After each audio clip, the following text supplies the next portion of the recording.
내일이 성탄이고 예수님이 오셨다는데, 예수님이 오신 이 사건이 2000년 전에 우리나라도 아니고 저 머나먼 땅에 아기 예수로 오시고, 인간적으로 봤을 때 대단한 일을 할 줄 알았는데, 십자가 형틀에서 죽은 그 청년 예수가 우리에게 어떤 의미가 있는 건가?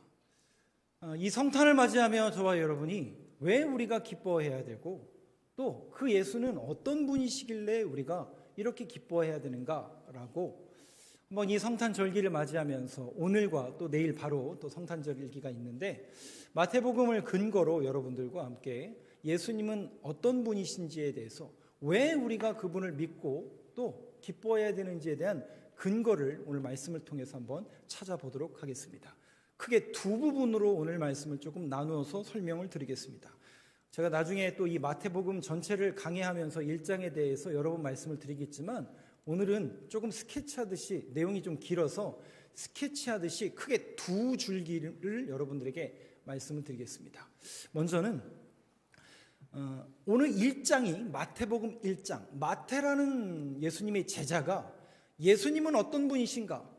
예수님은 복음이시구나 라고 해서 마태복음을 쓰게 됩니다. 예수님은 어떤 분이신가에 대해서 쓰게 되는데, 그 예수님은 어떤 분이신가를 쓸 때에 책의 맨 앞장에 여러분 잘 아시는 것처럼 누구는 누구를 낳고 누구는 누구를 낳고, 이걸 우리는 보통 뭐라고 하죠? 족보라고 하죠. 왜 족보라는 형식을 통해서, 이 족보라는 툴을 통해서 예수님을 기록하고 있을까? 여기에 한번 초점을 맞춰보시면 정확하게 딱 답이 나옵니다. 왜 족보라는 형식을 취하고 있는가? 바로 예수님은 어떤 분이신가? 바로 예수님은 그리스도이시구나 라는 것을 증언하고 설명하기 위해서 족보라는 이 툴을 사용합니다. 그런데 지금 우리가 봤던 또 마태복음 1장 전체를 보면 여러 사람들의 이름이 쭉 기록되어 있고, 아브라함, 다윗, 우리 주님은 아브라함의 후손이요 다윗의 후손으로 오시는 예수님 맞구나, 우리는 그 정도는 다 알겠는데, 이 족보를 보는 그 당시의 유대인들은 이게 족보가 아니에요. 왜냐하면 족보라면 족보의 형식을 갖춘 것처럼 보이지만 두 가지가 문제가 있어요. 우리는 이 부분을 보면서 그냥 그런구나 라고 하지만, 이 글을 읽는 유대인들에게는 크게 두 가지 문제가 있습니다. 첫 번째, 족보가 되려면 시간의 순서대로 그 사람들의 이름을 빼면 돼요, 안 돼요? 누구는 누구를 낳고 누구는 누구를 낳고, 이걸 정확하게 기술을 해야 되잖아요. 근데 적어도 유대인들이 이 족보를 볼 때는 몇 명의 이름이 없어요, 아예. 그러니까 의도적으로 마태가 뺀 거예요. 그리고 이 족보의 이름에 보면, 오늘 제가 결론적으로 이따 여자 5명에 대해서 말씀드리겠는데, 다말, 라합, 룻, 밧세바, 마리아, 이런 여성들은 족보의 이름이 오를 수 있을까요, 없을까요? 지금 얘기가 아니라 2000년, 3000년, 4000년 전에 지금 얘기를 우리는 하고 있는 거예요. 성경이라는 이 툴을, 이 신약 성경을 우리가 2000년 전에 써진 거고, 그 구약은 더 멀리 된 거죠. 그 시대의 여성의 이름은 이름도 없었죠. 개수도 안 할 정도니까. 근데 그들을 족보에 쓴다? 이것은 족보로서의 그 자격을 못 갖추는 거죠. 그러면 왜 족보라는 이 비슷한 모양을 갖추어서 마태가 예수님을 증언하고 있는가? 그것은 1절 말씀을 통해서 우리가 그 부분을 암시할 수 있고 해석해낼 수 있는데, 1장 1절을 한번 보여주시죠. 마태복음 1장 1절 말씀 한번 같이 읽어보겠습니다. 시작. 아브라함과 다윗의 자손 예수 그리스도의 계보라. 네, 여기 족보라고 썼습니까? 계보라고 썼습니까? 그러니까 족보의 형식을 갖춘 계보다라는 뜻이에요. 그러니까 계보는 족보이긴 족보인데 어떤 사건이나 어떤 상징적인 것을 더 부각하기 위해서, 그러니까 족보라는 형식을 통해서 무엇을 증거하기 위함이냐면, 즉 예수가 그리스도라는 것을 증언하기 위해서 계보라는 툴을 쓰는 겁니다. 목사님, 예수는 예수고 그리스도면 그리스도지, 예수가 그리스도라는 게 뭐 그리 대단합니까? 대단하죠. 이 글을 읽는 유대인들은 예수 그리스도를 고백합니까? 안 합니까? 예수라는 이름은 흔한 이름이었어요. 구약 성경에 보면 여호수아가 있고 호세아, 그 이름이 헬라어로 넘어오면서 예수아가 되고 그것이 영어로 지저스가 되고 우리나라 말로 예수가 된 겁니다. 그러니까 유대인들에게는 예수란 이름은 흔한 이름이에요. 그러니까 예수는 2000년 전에 저 마구간에서 태어난, 마구간이 아니죠, 우리인데 그 우리에서 태어난 그 예수는 하나의 인간이고 십자가에 죽은 살인자의 사형 선고를 받아 죽은 한 청년으로 유대인들은 인식하고 있지, 그리스도라는 고백을 붙이지 않습니다. 목사님, 예수 그리스도, 예수는 이름이고 그리스도가 성 아닙니까? 아니에요. 여러분, 이거는 신앙 고백입니다. 즉 예수가 뭐라고요? 그리스도입니다 라는 신앙 고백입니다. 그리스도가 뭔데요? 그리스도는 메시아라는 단어가 담겨져 있어요. 하나님으로부터 보내심을 받은, 즉 이사야, 미가, 아니 구약 성경을 통해서 예수님보다 500년, 600년, 700년 전에 선지자들이 오시리라 누가 와요? 메시아를 하나님께서 보내주실 것이고 메시아가 올 것이다. 그 메시아가 누구라는 겁니까? 그리스도가 메시아라는 뜻이거든요. 메시아, 그리스도가 바로 예수님이다라고 우리는 믿는 거고, 그러면 유대인들은요? 지금도 구약은 믿으니까 지금도 누굴 기다려요? 그리스도를 기다리고 있는 것뿐입니다. 그러니까 우리랑 같아요, 달라요? 우리랑 다르죠. 우리랑 다른 거죠. 우리는 예수님을 그리스도로 고백하는 거고 그들은 예수를 그리스도로 고백하지 않는 것, 이것이 다른 겁니다. 자, 근데 이 그리스도라는 이름의 뜻에는 한 가지 또 다른 뜻이 있어요. 기름 부음을 받다라는 뜻이 담겨져 있습니다. 여러분, 구약 성경에 보면 기름 부음이 대체로 누가 받게 되죠? 왕이, 대제사장이, 특별히 지명하여 부른 사람을 기름 부음을 받게 되어 있습니다. 자, 제가 여러분들에게 질문을 한번 해볼게요. 질문입니다. 대답을 하셔야 됩니다. 여러분들은 기름 부음을 받으셨나요? 아멘 하신 분이 있었어요. 1분에는 없었는데 지금 2분에 있어요. 기름 부음을 받으셨나요? 네. 기름 부음은 왕이나, 목사님, 기름 부음은 왕이나 메시아나 성경 보면 유명한 인물들만 받는 것 같은데 우리가 기름 부음을 받았나? 뭔가 끈적거린 게 받은 적이 없는 것 같은데. 근데 여러분, 신약 성경에 보면 이 말씀이 있어요. 요한일서 2장을 한번 열어주시죠. 2장 27절이죠. 예. 한번 같이 읽겠습니다. 시작. 너희는 주께 받은 바 기름 부음이 너희 안에 거하나니 아무도 너희를 가르칠 필요가 없고 오직 그의 기름 부음이 모든 것을 너희에게 가르치며 또 참되고 거짓이 없으니 너희를 가르치신 그대로 주 안에 거하라. 다시 질문할게요. 여러분들은 기름 부음을 받으셨습니까? 어떻게 해요? 고린도전서에 보면 성령이 아니고서는 예수를 구주라 시인할 수 없다고 그랬어요. 그러면 내가 예수를 믿게 된 것 자체가 내가 믿은 게 아니라 내 안에 계신 성령님이 믿게 해주신 거예요. 그러면 여러분 동의하시나요? 그럼 여러분 안에 뭐가 있다는 거예요? 성령님이 계신 거예요. 그리고 그 성령님이 저와 여러분들에게 인쳐주셨고 기름 부음을 이미 부어주신 거예요. 그래서 우리는 주님으로부터 기름 부음을 받은 거예요. 성령으로 기름 부음 받은 거예요. 뭐 끈적한 것, 아니 그게 아니라 성령의 기름 부음을 이미 받은 거예요. 그러면 이 단어가 이제 우리 안에 들어와야 되죠. 아까 메시아, 그리스도라는 단어는 메시아이고 기름 부음을 받은 자라는 뜻이라고 그랬는데 여러분들이 기름 부음을 받았으니까 여러분들은 누구에게 속한 분들이에요? 예수 그리스도 안에 들어와 계신 분들이라는 뜻이에요. 그래서 누구의 계보에? 예수 그리스도의 계보에 저와 여러분이 안으로 들어와 있는 겁니다. 여러분 이 사실을 믿으십니까? 이게 우리의 정체성이라는 거예요. 우리의 정체성이 성령으로 예수를 구주라 믿었더니 기름 부어주셨고 내가 예수 그리스도의 계보 안에 들어와 있구나. 주님 안에 있다.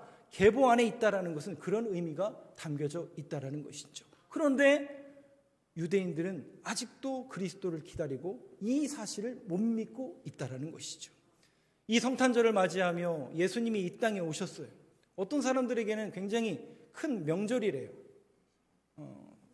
죄송하게도 이런 말씀 써서 죄송하지만 어떤 이들에게는 이 명절이 이상한 쪽으로 자꾸 흘러가더라고요.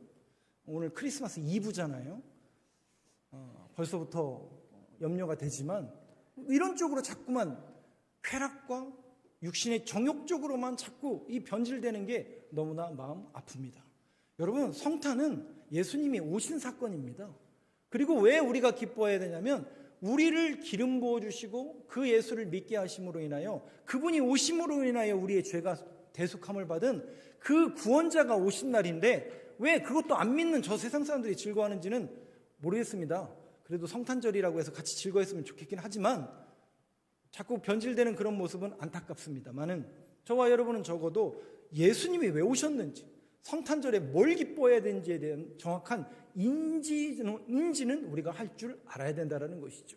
주님이 이 땅에 오시고 그 주님을 예수 그리스도로 고백하는 모든 이들에게 인쳐주시고 성령으로 기름 부어주시고 예수 그리스도의 계보 안에 우리를 불러주셨다라는 이 믿음의 고백이 저와 여러분들의 정체성이 되어야 되고 성탄절기를 맞이하며 예수 그리스도 안에 있는 우리는 그렇구나. 예수님이 이 모든 것을 이루시기 위해서 오셨구나라는 것을 확신할 수 있는 증언할 수 있는 메신저의 역할을 저와 여러분들이 항상 감당하길 간절히 소망합니다. 그런데 유대인들은 믿지 못했어요. 그래서 마태는 붓을 든 거예요. 봐라, 예수가 누구라고요? 그리스도시다. 16절 말씀을 한번 보여주시죠. 믿지 않는 유대인들에게 마태는 붓을 듭니다. 1장 16절 말씀 한번 같이 읽어보겠습니다. 시작. 야곱은 마리아의 남편 요셉을 낳았으니 마리아에게서 그리스도라 칭하는 예수가 나시니라. 그렇게 수백 년 동안 그리스도를 기다리던 유대인들에게 이 땅에 오신 예수가 너희들이 신성모독죄라고 십자가에 못 박아 죽이라고 외쳤던 그 예수가 놀랍게도 그리스도시다라는 사실을 마리아에게서 누가 나요? 그리스도라 칭하는 예수가 나시니라 라고 분명히 선언하고 있는 이 메시지, 저와 여러분이 그리스도, 메시아, 우리를 위해서 이 땅에 오신 예수님, 그러니까 우리의 인생 자체가 태어나는 순간 어디를 향해 갑니까? 물론 죽음을 향해 가죠. 그런데 예수님의 탄생은 전혀 달라요. 우리랑 달라요.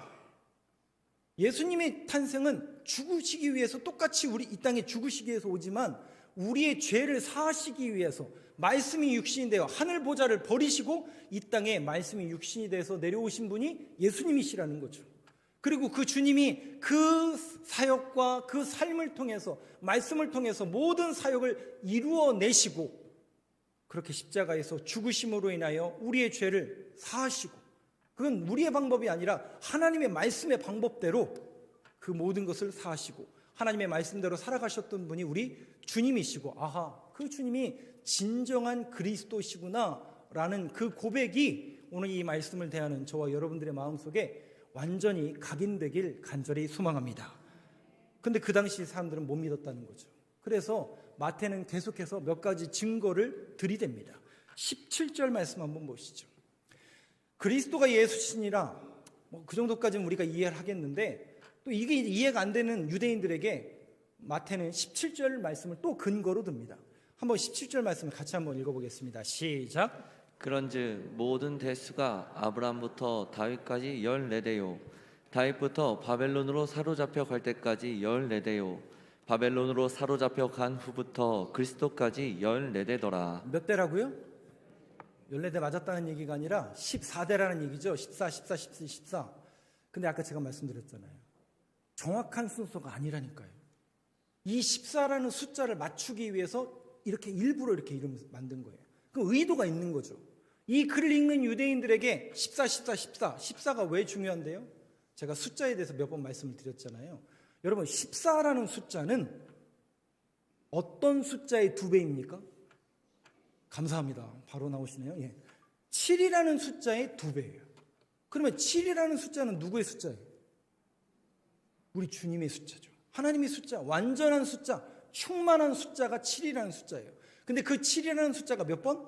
2번. 2번은 항상 어떤 의미가 있다고요? 증거의 수, 증인의 수, 확신의 수. 즉 주님이 둘씩 짝지어 전도자들을 파송하실 때 2명씩 보내는 이유가 뭐냐면 증인하라. 서로가 증인이 되고 확인하는 그런 의미로 둘씩 짝지어 보냅니다. 즉 완전한 7이라는 숫자가 2번 나온다라는 것은 완전하고 충만하다라는 것을 다시 한번 확인하는 거예요. 그러면 그 14라는 의미가 구약 성경에 여기 말고, 이건 신약 성경인데 구약 성경에 어디에 등장하죠? 14.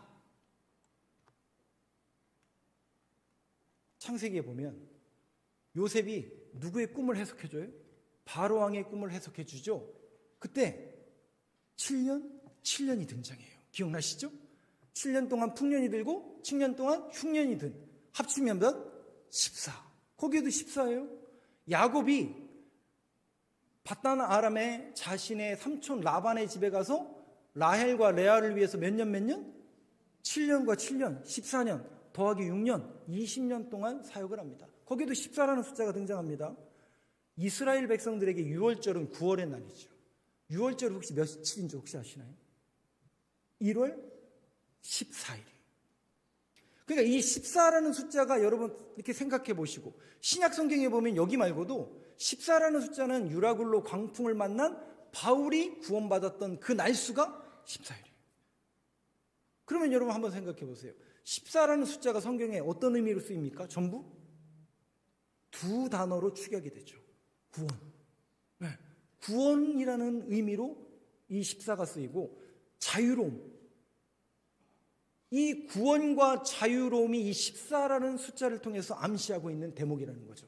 아하, 예수가 왜 그리스도신가 봤더니 이 땅에 우리의 죄를 사하시기 위하여 우리의 죄를 사하셔서 자유로운 자유인이 되게 하시고, 그 자유인이 될 뿐만 아니라 우리에게 구원을 열어주시기 위해서 이 땅에 오신 분이 예수 그리스도시구나. 이 메시지를 이 14라는 숫자를 통해서 이 마태가 다시 한번 우리에게 증언해주고 그 시대의 유대인들에게 증언하고 있다는 거죠. 아하, 예수가 진정한 그리스도시구나. 그런데도 유대인들은 믿지 못했어요. 그러나 오늘 이 신약 시대를 살아가는 저와 여러분들은 그 예수만이 우리에게 진정한 그리스도시요 메시아요.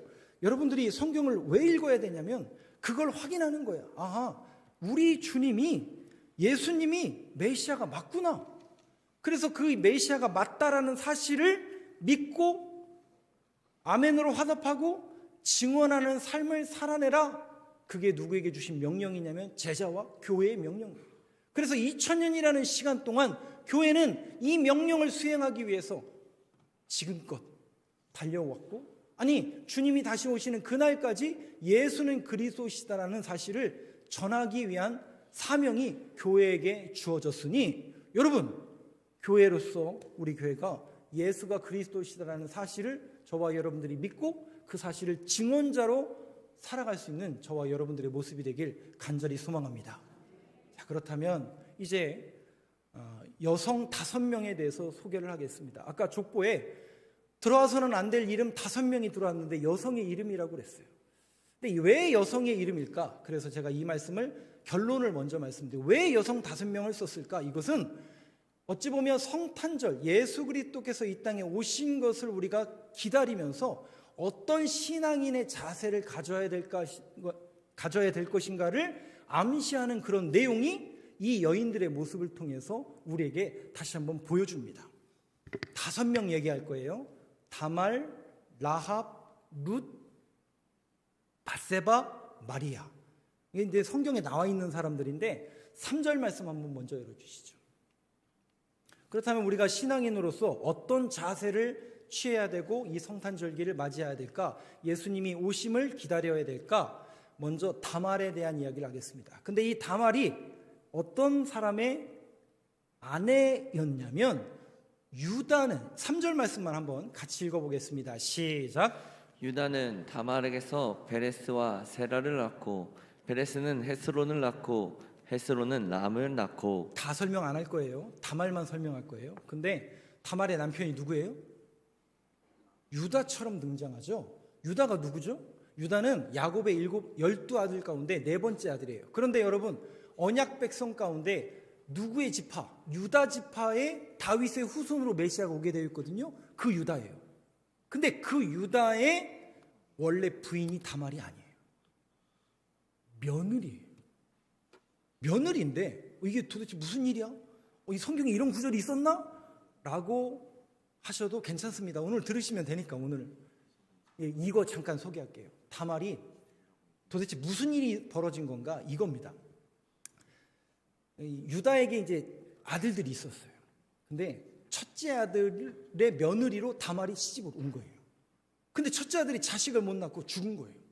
그럼 유대의 계대 혼인법에 의하면 누가 들어가야 돼? 이제 둘째 아들이 며느리한테 들어가서 씨를 낳아야 되죠. 근데 안 한 거예요. 그래서 하나님 그걸 악하게 생각해서 쳐셔서 둘째 아들도 죽어버렸어요. 근데 셋째 아들은 아직 나이가 어린 거예요. 근데 아버지 입장에서는 한번 생각해 보세요. 며느리가 시집 왔어요. 우리 집안에 왔는데 첫째 아들 죽고 둘째 아들 죽고 셋째 아들 남았는데 셋째 아들은 어려. 그럼 어떻게 해요? 계대 혼인법에 의해서 들어가게 해야 되는데 어려. 그래서 다말에게 얘기합니다. 아직은 나이가 어리니 좀 있다가 좀 크면 그때 들어와라. 그래서 너는 잠깐 친정에 가 있고 그때까지 조금 수절하면서 기다려라. 이런 이제 명령을 지키고 이제 다말은 이제 친정으로 간 거죠. 근데 시간이 한참 지났는데 시아버지가 자기를 부를까요? 안 부를까요? 안 부르는 거예요. 이제나 오려나 저제나 나를 부르러 오려나 기다리고 있는데 무슨 일이 벌어지느냐? 이 시아버지인 유다가 아마 양털강릉, 그러니까 그 지역의 축제일이었던 것 같아요. 그러니까 축제일은 여러분 잘 아시는 것처럼 술 먹고 그런 자리잖아요. 거기에 간 거예요. 놀러 간 거예요. 근데 그 놀러 간 곳이 어디냐면 며느리의 친정 근처예요. 근데 자기의 시아버지가 거기 놀러 온다는 소식을 들은 거예요. 누가? 다말이. 그래서 다말이 변장을 합니다. 뭐처럼? 소위 말해서 창녀처럼 변장을 한 거예요. 근데 하필이면 이 시아버지의 눈에 누가 들어왔을까요? 변장한 다말이 눈에 들어온 거예요. 근데 들어가고 싶은데 뭐가 없어요. 며느리인지는 모르고 이제 창녀인 줄 알았겠죠. 근데 화대가 없는 거예요. 그래서 어떻게 해요? 자기가 가지고 있는 증거물을 담보로 해서 그 며느리에게 들어간 거예요. 며느리인지 모르고 들어간 거죠. 자, 그렇게 하고 그게 이제 진행되고 나중에 이제 돌아왔죠. 그리고 시간이 한참 지났는데 흉흉한 소식이 들려오는 거예요. 며느리가 어떻게 됐어요? 어떻게 하셨어요? 네, 배가 불러온다라는 거예요. 그니 시아버지 입장에서는 이게 어떤 일이에요? 무슨 일이에요 이게? 이거는 분명히 네가 불륜을 저지른 거다. 그러지 않고는 임신할 수가 없다. 라고 해서 알아보니까 며느리가 어떻게 해요? 뭘 보여줘요? 증거물을 보여주는 거예요. 그때 이 유다가 우리의 상식으로는 전혀 이해가 되지 않는 한 신앙 고백을 합니다. 뭐라고 하냐면 그 증거물을 보자마자 이게 누구 거예요? 자기 거죠. 그럼 그 여인이 누구란 얘기예요? 그때 한 거죠. 며느리인 걸. 근데 우리로 생각하면 얼마나 부끄러운 일이에요. 이게 말도 안 되는 일이 벌어진 거잖아요. 부끄러운 일이고 차마 이거를 진짜 이런 집안이 성경에 들어왔다는 게 정말 이해가 되지 않지만 우리 상식으로는 이런 일이 벌어졌단 말이죠. 그때 저 같았으면 부끄러워가지고 그냥 어디 숨을까 이럴 텐데 놀랍게도 이 유다가 그 며느리를 향해서 뭐라고 얘기하냐면 네가 옳도다라는 말씀을 합니다. 저도 이 말씀이 처음에 무슨 말씀인지 몇 번을 읽어보고 이해가 되지 않아서 결국 주석책을 찾아서 결국 이해를 했어요. 네가 옳도다. 뭐가 옳다는 거예요? 다말이 무슨 짓을 했어요? 변장해가지고 시아버지 속여가지고 결국 임신한 거 아니에요? 그럼 그게 여러분 옳은 일이에요? 그른 일이에요? 우리의 상식으로 보면 말이 안 되는 일이 벌어졌잖아요. 그러면 이것을 어떻게 우리가 해석해야 될까? 왜 유다는 네가 옳다라고 얘기했을까? 그 옳다라는 신앙 고백 속에는 무슨 의미가 있냐면 네가 나보다 낫다라는 고백이 있습니다. 그게 어떤 의미냐면 네가 나보다 더 말씀을 따르는 사람이구나라는 신앙 고백이 담겨져 있어요. 그래서 네가 옳다라는 그 표현은 네가 나보다 하나님의 말씀을 더 잘 순종하고 붙들고 있었구나라는 그 신앙 고백을 올려주는 겁니다. 그럼 여러분 이게 무슨 얘기예요? 다말이 시집을 왔는데 누구의 집에 시집 온 거예요? 유다 집안의 시집이 온 거예요. 근데 왔는데 이 집안을 통해서 누가 나야 돼요? 메시아가 와야 되는 집안인 거예요. 왔더니 근데 이 집안에 뭐가 없어요? 씨가 없는 거예요. 그러니 다말이 어떤 신앙 고백을 가진 거예요? 아하, 나를 이 집안으로 며느리로 온 것은 나를 통해서 누구를 잉태하기 위한, 씨를 잉태하기 위한, 메시아의 씨를 잉태하기 위한 나를 여기로 부르셨구나라는 신앙 고백으로 이 여인이 그렇게 한 거예요. 그거를 몰랐어요, 처음에 유다도. 근데 그 증거물을 보자마자 아, 네가 옳구나. 나는 하나님의 말씀에 순종하지 못하고 그냥 내 자녀 또 죽을까 봐 전전긍긍하며 하나님의 말씀과는 동떨어진 삶을 살았는데 야, 너는 신앙인이고 네가 하나님의 말씀을 오히려 더 잘 지키는 사람이구나라는 그 믿음의 고백을 다말에게 주는 것입니다. 사랑하는 성도 여러분, 결국 우리가 예수님이 이 땅에 오신 이 성탄절은 누구의 약속입니까? 구약에 있는 말씀, 약속의 말씀이 성경에 기록된 말씀이 육신이 되어 이 땅에 오신 것이 이루어진 사건인 거예요. 우리가 말씀 믿는다고 다 아멘을 고백하잖아요. 그것은 바로 뭐냐면 그냥 여기에만 잠겨져 있는 말씀이 아니라 실상 우리에게 이루어진 사건이에요. 이루어진 거예요. 말씀이 이루어진 거예요. 근데 여러분 보세요. 우리는 말씀을 믿습니까? 세상의 소리를 믿습니까? 오늘 다말이라는 여인은요, 비록 이방인이요, 시집 왔는데, 옛날 말 써서 죄송해요. 소방 맞는다는 표현 혹시 아시나요, 여러분? 집안에 이런 여자 오면 누가 좋아해요? 그렇잖아요? 옛날 표현으로. 야, 나는 버림받은 인생인가? 나는 저주받은 인생인가? 근데 여러분 보세요. 다말이 그 집에 시집 와가지고 아, 그럼에도 불구하고 나를 여기 시집 오게 한 것은 하나님이 나를 통해서 메시아의 씨를 잉태하기 위한 말씀을 이루시기 위해서 나를 이 집안에 시집 보내셨구나라는 그 신앙 고백이 있었다는 얘기, 없었다는 얘기예요. 적어도 오늘 이 말씀을 듣는 저와 여러분들이 이 성탄절을 기다리면서 아하, 하나님의 말씀은 반드시 이루어지는구나. 결국 우리가 이 시대와 이 세상을 살아가면서 무엇을 붙들어야 될 것인가? 하나님의 언약과 말씀을 붙잡아야 되는구나. 그래서 다시 성경을 읽어야 되고 성경을 열어야 되는구나 라는 그 믿음의 고백이 회복되는 이 시간이 되길 간절히 소망합니다. 몇 명 남았어요? 4명 다 얘기하기엔 시간이 조금 어렵죠. 그러나 중요한 것은 라합이란 여인, 두 번째가 누구예요? 라합은 어떤 여인입니까? 다시 5절 말씀을 한번 보여주시겠어요, 목사님? 제가 금방 끝낼게요. 5분만 할게요. 한번 5절 말씀 같이 한번 읽어보겠습니다. 시작. 살몬은 라합에게서 보아스를 낳고 보아스는 루색에서 오벳을 낳고 오벳은 이새를 낳고. 두 명이 등장하죠. 라합이라는 여인과 룻이라는 이름. 목사님 그 남자 이름 같은데요? 아니에요.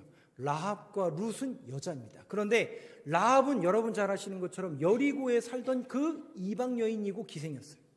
근데 그 여인이 놀랍게도 구원받은 백성에 들어오더라고요. 근데 여러분 기억나세요? 말씀 그냥 띄워놔 주세요.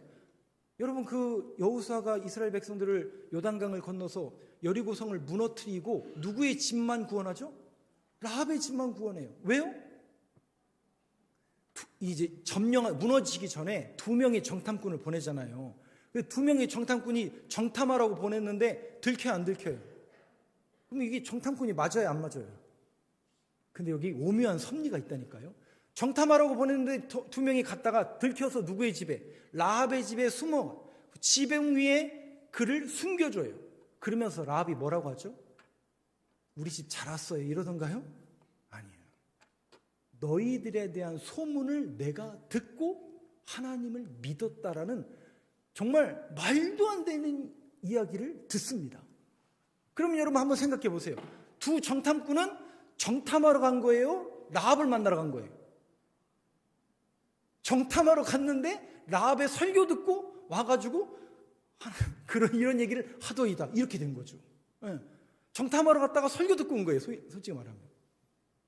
근데 그 설교를 들었던 둘 중에 하나가 혹 누구였을까? 살몬이 아니었을까라고 추정을 합니다. 그래서 살몬이 라합과 함께 누구를 낳아요? 보아스를 낳아요. 보아스는 누구죠? 룻의 남편이에요. 룻은 누구예요? 여러분 잘 아시는 것처럼 모압에 살던 이방 여인이었어요. 베들레헴에 한 가정이 있었죠. 엘리멜렉, 기론, 말론 두 아들, 그리고 아내였던 나오미, 네 명이 기근이 들어서 모압 땅으로 도망가요. 이주를 한 거예요. 거기 가서 룻과 오르바라는 두 며느리를 맞아들입니다. 그런데 이 집안의 가장이었던 남편 엘리멜렉이 죽고 기론과 말론도 죽었어요. 그럼 누구만 남아요? 나오미 시어머니 룻과 오르바라는 며느리만 남은 거예요. 나오미는 여기서 더 이상 살 가망이 없고 그 집안의 남자가 다 죽었다라는 것은 그 집안은 끝났다라는 것을 의미해요. 세상적으로 보면 끝장난 집안이에요. 그런데 나오미가 이제 고향으로 돌아갑니다. 다 잃었죠. 그래서 나오미 희망, 기쁨이 아니라 나를 뭐라고 하라고요? 마라. 그냥 나오시네요, 계속. 뭐 물으면. 마라라는 것은 고통이라는 뜻이에요. 내 이름이 나오미지만, 기쁨이지만 나 인생 자체가 고통스러워. 마라라고 불러줘. 근데 그때 오르바는 고향으로 돌아가요. 근데 룻은 어떻게 해요? 안 돌아가죠. 그러면서 룻이 시어머니에게 이런 신앙 고백을 하죠. 당신의 하나님이 나의 하나님이 될 것이고 당신의 백성이 내 백성이 될 것입니다라는 놀라운 신앙 고백을 합니다. 여러분 이게 무슨 얘기예요? 이 여인도 이방 여인이었지만 시집 와 보니까 누굴 섬기는 집안이에요? 여호와 하나님을 섬기는 집안인 거예요. 그러면서 그 안에 말씀과 예배와 기도가 있었겠죠. 그러면서 그 안에 뭐가 생긴 거예요? 믿음이 자란 거예요. 그래서 그 여인이 믿음의 계대에 들어옵니다. 그래서 하나님의 섭리 가운데 누굴 만나요? 보아스를 만나는 거예요. 그리고 보아스는 누굴 낳고? 오벳을 낳고, 오벳은 이새를 낳고, 이새는 다윗을 낳았더라. 결국 우리가 앞에 봤던 다말, 라합, 룻, 이후에 나오는 밧세바, 마리아, 결국 이들의 공통점은 뭐로 딱 귀결이 되냐면 하나님의 말씀을 붙드는 사람들로 귀결이 돼요. 제가 지난주에 레갑 족속에 대해서 좀 말씀을 드렸어요. 근데 앞뒤 다 잘라내고 레갑 족속들이 하나님의 언약을 지키며 잘 살았더라 이렇게만 얘기하니까 어떤 분이 그 부분에 대해서 궁금증을 좀 가지신 분들이 있는데, 원래 레갑 족속들은 겐지파, 그러니까 이드로라는 모세의 장인의 후손들, 그러니까 유목 생활을 원래 하던 사람들이에요. 그 유목 생활을 하던 겐 족속이 유대인 지파 안으로 들어오고, 레갑 자손들은 계속 포도주를 마시지 않고 포도농사 짓지 않고 장막에 거하면서, 아니 오늘날에는 베두인 족속으로 유목 생활을 하는 그런 사람들로. 근데 그들은 신약 성경의 예수를 믿거든요. 그것은 수백 년 동안 무엇을 지키는, 하나님의 언약과 말씀을 지키는 삶을 살아냈다라는 거예요. 여러분, 저와 여러분이 이 성탄절기를 맞이하며 어떤 것을 또 붙잡고 살아가야 될 것인가? 아하, 다말, 라합, 룻, 밧세바, 마리아. 도무지 이해가 되지 않는 사람들이에요. 이방 백성들이에요. 직업 보니까 기생이에요. 이런 사람들에게 무슨 희망이 있고, 이런 사람들에게 무슨 비천한 인생을 통해서 하나님은 도대체 뭘 하시길 원하시는가? 근데 여러분, 우리 주님이 어떻게 오세요? 이 땅에? 왕의 도성인 예루살렘에 오시던가요? 가장 낮은 도시인 베들레헴에 오시던가요? 주님이 이 땅에 보좌에 앉으시던가요? 구유에 누이시던가요? 주님은 이 땅에 가장 낮고 낮은 자리를 택하셔서 내려오시는 거예요. 그리고 가장 비천한 여인인 마리아라는 그 여인에게 임하시는 겁니다. 주님은 그렇게 낮고 낮은 자리에 오셨어요. 그렇다면 이 말씀을 대하는 저와 여러분들이 이 성탄절을 기다리면서 기뻐해야겠죠. 그러나 다시 한번 주님이 이 땅에 오신 것은 낮고 낮은 자리에 내려오신 것처럼 저와 여러분이 주님의 다시 오심을 기다리며 성탄절을 맞이하며, 나도 낮아져야 되겠구나. 키가 크면 좀 낮춰야 되겠구나. 겸손해져야 되겠구나. 낮아져야 되겠구나. 내게 주신 것, 하나님께서 은혜로 주신 것, 저 낮고 어려운 이웃들에게 주의 사랑을 흘려 보내야 되겠구나. 라는 신앙 고백으로 저와 여러분들이 겸손하게 기쁜 마음을 가지고 이 성탄절을 맞이하길 간절히 소망합니다.